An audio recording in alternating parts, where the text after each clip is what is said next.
Bismillahirrahmanirrahim. Assalamualaikum warahmatullahi wabarakatuh. Mohon izin kepada Ibu Tinia, perkenalkan kami dari kelompok 4 kelas 12C yang beranggotakan pertama saya Andreana Takia Danis. Saya Farel Aurelio Nugraha. Saya Kanaya Safitri. Hai Keisha Zarani Berman. Saya Marwa Bajri, Oktavina Ramadhani. Terima kasih. Pada kesempatan kali ini kami akan mempresentasikan poster digital kami yang berjudul Sindrom Patau. Untuk selanjutnya, pengertian sindrom Patau akan dibacakan oleh Oktavina. Sindrom Patau atau trisomi 13 adalah kelainan genetik langka di mana terdapat 3 salinan kromosom nomor 13. Kondisi ini menyebabkan gangguan serius pada perkembangan fisik dan mental, seperti malformasi otak, jantung, bibir sumbing, dan polidaktili atau jari berlebih. Penyakit ini sering kali berakibat fatal, dengan sebagian besar bayi tidak bertahan lama setelah lahir. Penanganannya bertujuan meningkatkan kualitas hidup karena belum ada pengobatan yang dapat menyembuhkan. Terima kasih kepada Oktavina. Selanjutnya, untuk penyebab akan dibacakan oleh saya sendiri. Penyebab dari kelainan ini yaitu terdapat trisomi 13 yang terjadi karena adanya kesalahan saat pembelahan sel, sehingga menghasilkan salinan tambahan kromosom 13. Kromosom membawa DNA yang berfungsi sebagai petunjuk untuk membentuk dan menjalankan fungsi tubuh. Ketika terjadi kesalahan saat pembelahan sel, sel tidak memiliki petunjuk yang dibutuhkan untuk terbentuk dan berfungsi dengan baik. Selanjutnya, untuk gejala akan dibacakan oleh Kanaya Safitri. Jadi, gejala pada sindrom Patau itu yang pertama ada kelainan pada wajah. Jadi, bayi dengan sindrom Patau biasanya menunjukkan kelainan pada wajah yang sangat khas, seperti kepala berukuran kecil atau tidak proporsional atau disebut juga dengan mikrosefali. Terus juga bibir sumbing yang dapat mempengaruhi kemampuan makan dan berbicara. Dan mata yang kecil atau bahkan tidak terbentuk sama sekali. Kelainan ini membuat wajah bayi terlihat sangat beda. Yang kedua ada kelainan organ. Selain kelainan wajah, sindrom Patau juga sering melibatkan gangguan pada organ dalam yang seperti kelainan jantung bawaan, misalnya lubang pada sekat jantung. Lalu juga gangguan ginjal, termasuk bentuk ginjal yang tidak normal atau fungsi yang tidak optimal. Yang ketiga ada kelainan alat kelamin, seperti perkembangan yang tidak sempurna pada bayi laki-laki ataupun perempuan. Masalah organ ini biasanya menjadi salah satu penyebab tingginya angka kematian pada bayi dengan sindrom ini. Lalu yang ketiga ada masalah otak pada sindrom Patau, yaitu otak tidak terbagi sempurna menjadi 2 belahan.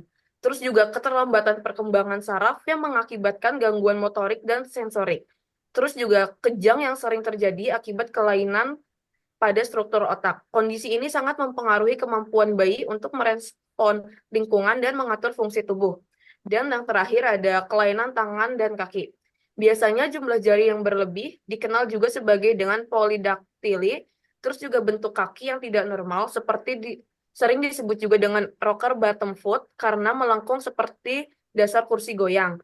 Dan yang terakhir ada kuku yang tumbuh tidak sempurna atau kecil. Selanjutnya yaitu solusi dari sindrom Patau yang akan dibacakan oleh Keisha. Jadi untuk pengobatan untuk penderita sindrom Patau sampai saat ini belum ditemukan obatnya. Tetapi untuk penderita sindrom Patau dapat melakukan beberapa penanganan agar nyawanya dapat terselamatkan. Yaitu yang pertama memberikan oksigen tambahan, yang kedua itu dapat dengan memberikan infus, dan yang ketiga itu dengan melakukan operasi. Baik, untuk selanjutnya dalil yang bersangkutan akan dibacakan oleh Farel. Dalil yang bersangkutan dengan kelainan sindrom Patau yaitu ada di surat Atin ayat 4. Berbunyi, Aqada khalaqanal insana fi ahsani taqwim. Artinya, sungguh kami benar-benar telah menciptakan manusia dalam bentuk yang sebaik-baiknya.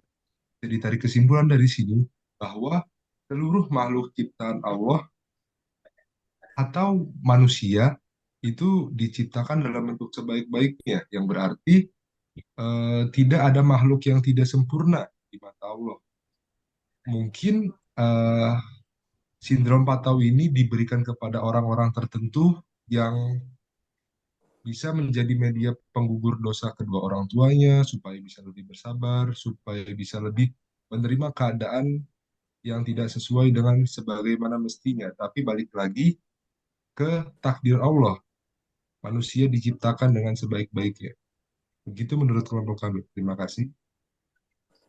Baik, terima kasih kepada Farel. Selanjutnya, untuk kesimpulan akan dibacakan oleh Marwah. Jadi, sindrom Patau adalah kelainan genetik langka yang disebabkan oleh kromosom tambahan. Kondisi ini menyebabkan berbagai masalah kesehatan serius pada bayi, seperti kelainan fisik dan gangguan perkembangan. Sayangnya, kebanyakan bayi dengan sindrom Patau tidak dapat bertahan hidup lama. Penyebabnya adalah kesalahan saat pembelahan sel selama perkembangan janin. Gejala yang umum terlihat meliputi kelainan wajah, tangan, kaki, serta masalah pada organ dalam. Pengobatan yang diberikan umumnya bersifat suportif untuk mengurangi gejala. Dan kasus sindrom Patau itu berbeda-beda. Pesan yang dapat kita ambil adalah bahwa setiap manusia itu unik, termasuk mereka yang memiliki kondisi kesehatan khusus. Jadi, sindrom Patau adalah kondisi medis yang serius dan membutuhkan perhatian khusus. Demikian kesimpulan dari kelompok kami. Baik, terima kasih kepada teman-teman yang telah memaparkan. Cukup sekian presentasi dari kelompok kami. Kami berharap dengan disebarluaskannya poster sindrom Patau ini dapat bermanfaat bagi banyak orang. Kurang lebihnya mohon maaf. Wabillahi taufiq wal hidayah. Wassalamualaikum warahmatullahi wabarakatuh.